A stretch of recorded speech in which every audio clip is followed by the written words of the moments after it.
Welcome to episode 195 of the Ben Briggs podcast.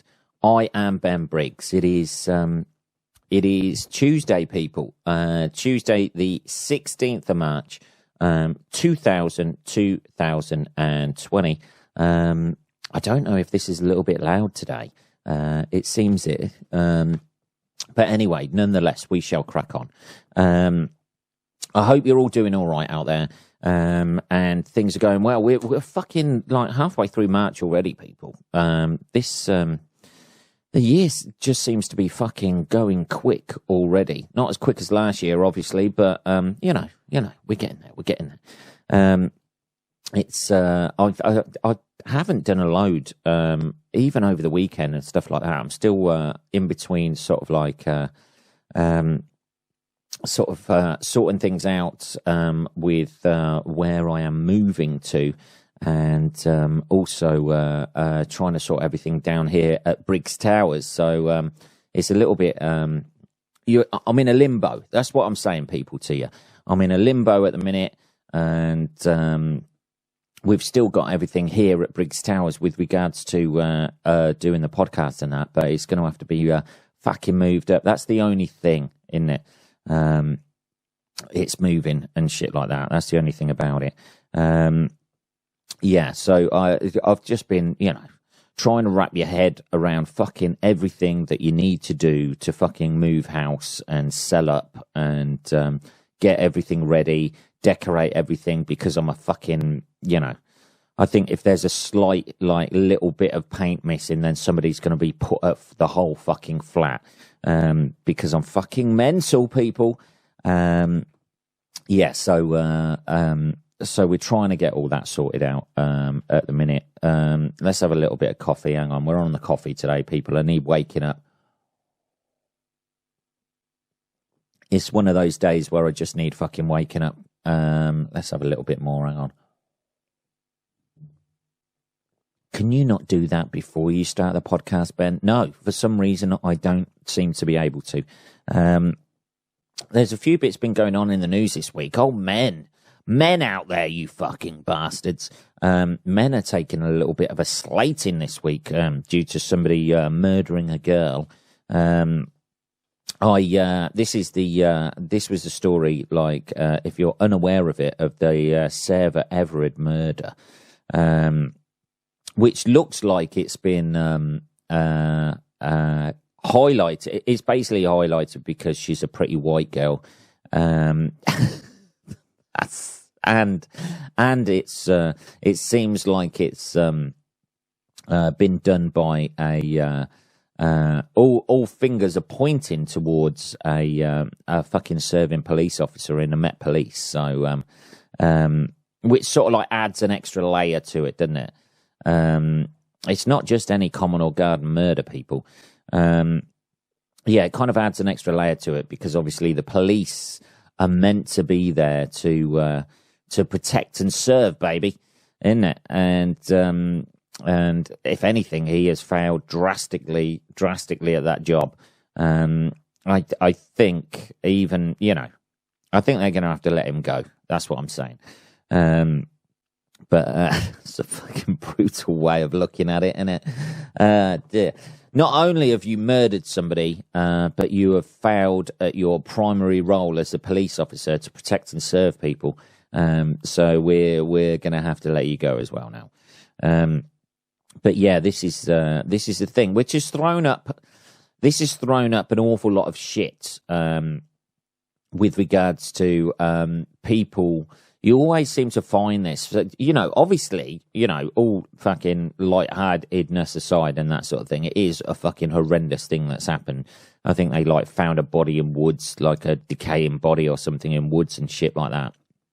But this all throws up now. People are using this young girl's death to further their own cause with things.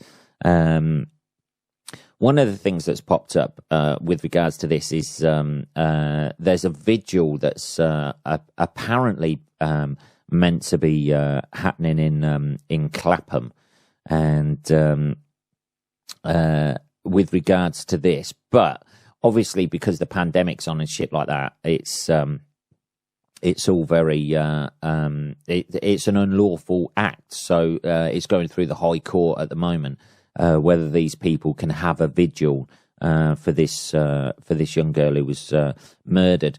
But I'm always a bit uncomfortable with that sort of thing. Not going to court, or I think that, I don't know, like the thing behind vigils and that sort of thing, it just, I don't know, it's very Americanized thing, first of all, that has come over here. I know that we have very strong sort of like political and social links with America. But it seems it's a very Americanized thing. It seems very, I know, I'm old school. I'm an old school Englishman. You know what I mean? Not that old school that I'm still nicking people's countries and enslaving them, but I'm sort of in between. I'm sort of, like I'm still a little bit stiff upper lip. You know what I mean? That sort of thing. I think I'd have made a good officer in the First World War, that sort of thing, shot my own men if they turned back. That's, I can see myself quite doing that, although obviously I'm not the officer class. I'd have had to work my way up through the ranks, sort of like a sharp Sean Bean sort of character. That's how I see myself. Really, Ben, you see yourself as Sean Bean? You're fucking right, I do. Only in sharp though. It's so I'm still of the ilk, this stiff upper lip. It just seems a bit maudlin. I know somebody's died and that, but I don't know. It just seems like you can see it for the family and things like that. Although saying that, if you are the family, you're not really going to want to sit. If you've just had somebody murdered in your family, you're not really going to want to sit outside staring at a candle all night, are you? It just seems like vigils seem like they're usually organised by people who have some sort of agenda with regards to what's happened. And want to further some sort of cause. I don't know. It just seems a little bit, it's like when you see funerals and things like that in the Middle East, and people are fucking throwing themselves on the coffin and shit like that. I just feel a little bit uncomfortable with that. Not that like I'm going to lose a loved one and then go to the funeral, just fucking knock the coffin and go, see you later. You know what I mean? Everyone's got some sort of emotion that they're going to show, but it just seems a little, I don't know. And it's always, it seems like they're furthering their own cause, and they just want to be seen to be at that thing. It's like any single march you get these days. They ought to make it law where if you're on a march, you can't take your fucking mobile phone with you. Because from personally seeing that sort of thing, I genuinely believe that 80% of the people on marches couldn't give a fuck about the cause and are just there to have their photo taken to post it on fucking social media. I don't know, people. Maybe that's just a cynical me coming out there. Who knows? But yeah, so like the vigil that is being arranged, like all the marches that are going on, and like this vigil and that, it'll get thousands of people there because it just seems like nobody else has got fuck all to do, and it's got everything, hasn't it? Like a vigil for a murdered girl has got everything. It's got photo opportunity. Supporting a cause, looking like fucking, like you care about shit. It's a social media fucking influencer's fucking wet dream. And I just think using somebody's death for that, I don't know, man. It just leaves a bit of a fucking dodgy taste in my mouth. Yeah, I mean, obviously it's a fucking horrendous thing that's happened. But it's just the fallout from all of that, where people, I don't know, if you go on that fucking vigil and you light a candle and you take a fucking photo of yourself at that vigil, that is a fucking cunty thing to do, in my opinion. Making it about you, the fucking horrendous murder of like some young girl, and you're there taking a photo of yourself, staring next to a candle, and your friends are fucking putting the unhappy little emoji face. I don't know, man. I just think, it's literally not about you. That's it, isn't it? It's literally about a fucking murdered girl. And I know, like, people are going to show their support, but it's hard to pin people down on that, innit? You know what I mean? Because if you question that, then you're like, you're going to get, like, the backlash of, like, people going, well, actually, I'm supporting this vigil and I'm doing it for, violence against women or whatever. Are you, though? It's a fucking fine line. I don't know. It just seems, I don't know. I think it's good. I don't understand the vigil thing, like sitting on. At what point do you leave? At what point do you think I've showed enough support for this? It's time to go. I think, is it half an hour? Is it half an hour for a dead white girl? Is that how long you stay? 2 hours, 3 hours? At some point, you're going to have to leave. And is that excuse good enough to leave? Pubs are nearly closing. Shall we try and get a quick one in after the vigil before we go home? I don't know. It's a complicated situation, isn't it? It gets to 8 o'clock at night, your stomach starts rumbling and shit like that. The candle's almost burnt down to the end. That's probably the best thing. They ought to do specific candles for vigils that as soon as the wick burns down to the bottom, that's at the point you leave. It ought to be marked. Like, here, sit down, looking morose until it burns down to this line. The next one is start crying in between this line and this line when the wick burns down. Like that, hug somebody, hug a stranger next to you. There's a little, like, 2 lines together. Take your fucking selfies on your candle, and then it fucking burns down to the end, fucking where there's a line, and when you reach that line, it just says, fuck off home. That's it. Start Googling for the next fucking vigil. I don't know. I know that's a cynical way to look at it, people, but, that's why you listen to this podcast, isn't it? I suppose. I don't know. I wonder how fucking well that business would do. Vigil candles like that. I bet it would fucking... there's a fucking £1 million idea. Vigil candles. Just with certain things marked on there that can go down, that burn down at certain stages, and you do the things there. That's it. Start crying. Bang. I don't know. Anyway, so that's all gone to the High Court at the minute because obviously people are, demanding the right to mourn a dead girl that they possibly didn't even know. Most of the people there aren't going to know her. They're just, they're just lurkers, aren't they?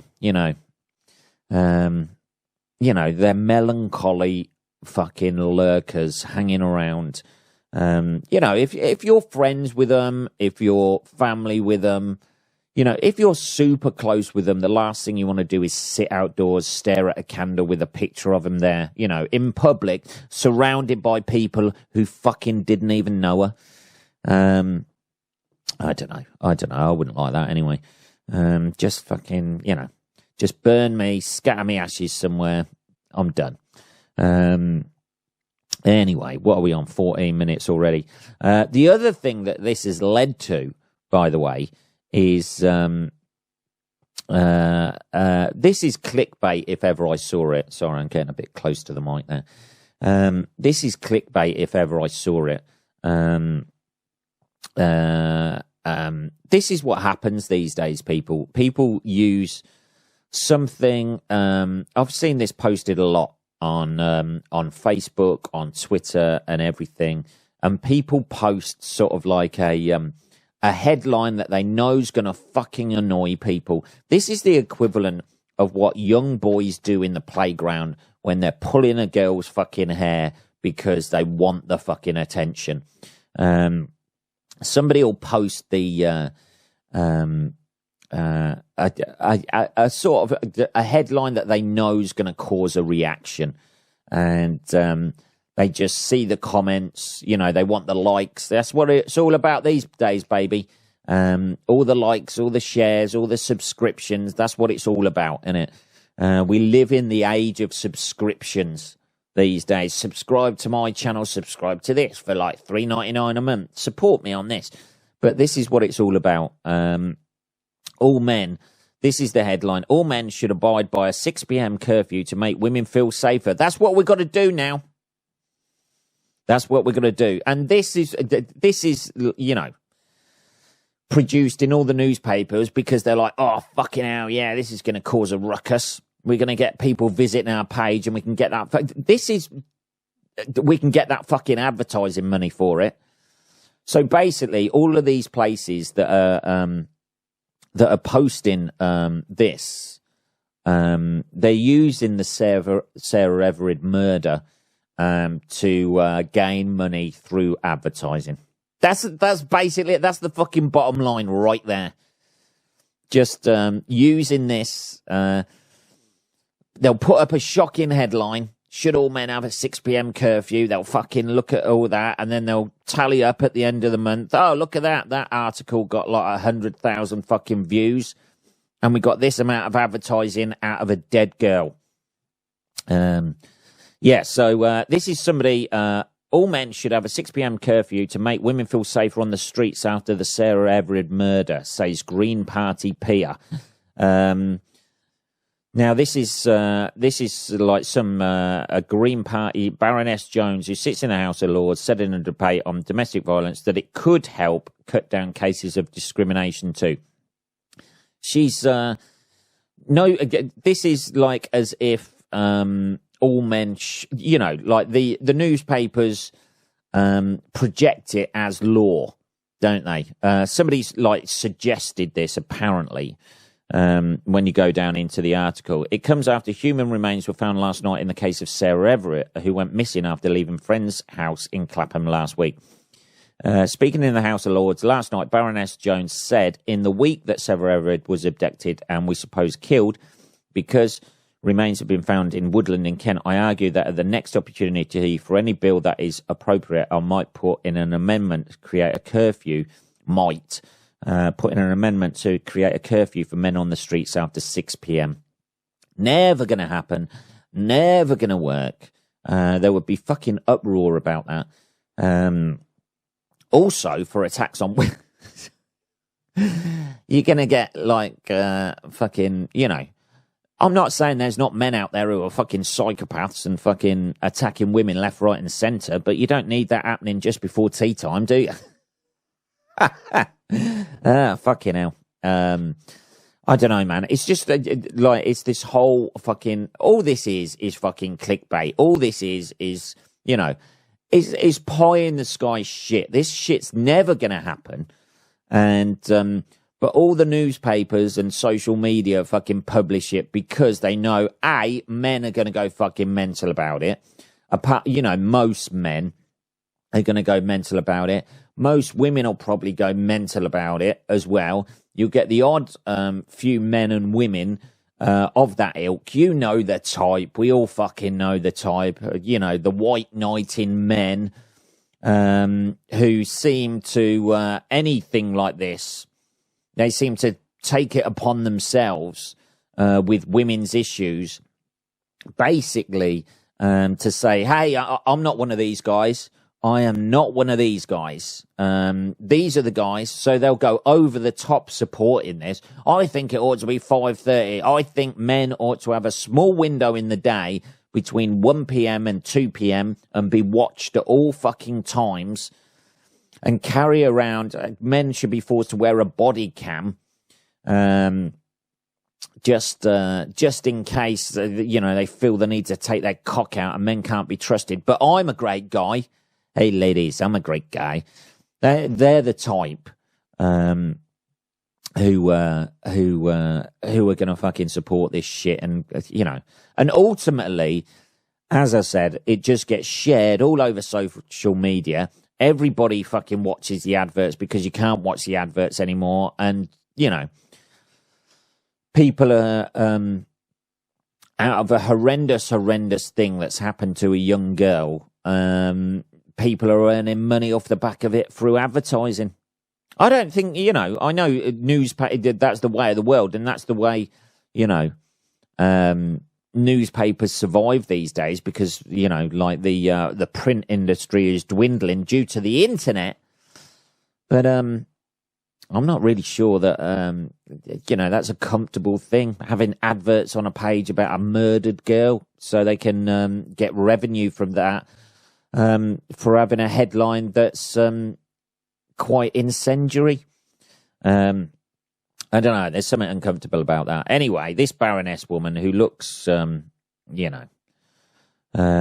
looks a little bit smug in that photo, to be perfectly honest.